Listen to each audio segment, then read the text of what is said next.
Tiniyak ng Department of Health na hindi maantala ang paghahatid ng serbisyo ng PhilHealth sa mga miyembro nito sa kabila ng reorganization sa ahensya. Samantala, Pilipinas ang magiging host sa World Skills ASEAN na gaganapin sa Agosto. Yan at iba pa sa Express Balita ni Abby Malanday. Suportado ng Department of Health ang magaganap na reorganization sa pamunuan ng Philippine Health Insurance Corporation o PhilHealth. Kasunod dito, tiniyak ng Health Department na hindi maaantala ang paghahatid ng serbisyo ng PhilHealth sa mga miyembro nito. Suportado rin ng DOH ang kampanya na Zero Dengue Death sa 2023, kung saan pinalakas pa ng kagawaran ng kanilang kampanya laban sa dengue.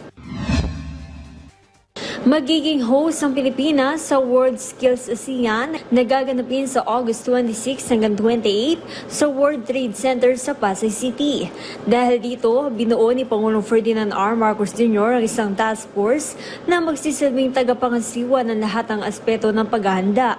Sa kabuuan, may 6 na skills group na may 32 specific skills na sasalang sa kompetisyon.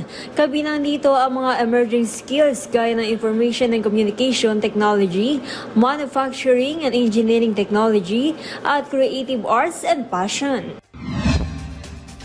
Umarangkada na ang Philippine Poverty Reduction Summit 2025 na pinangunahan ng National Anti-Poverty Commission na magsisimula ngayong araw hanggang sa July 1. Sa naturang event, magtitipon-tipon ng ilang kinatawan mula sa national government, lokal na pamahalaan at ilang pang sektor. Ang tema ng summit ay Convergence toward a Single-Digit Poverty Incidence by 2028 na layong paigtingin ang pagtugon sa kahirapan sa bansa. Abby Malanday para sa Pambansang TV sa Bagong Pilipinas.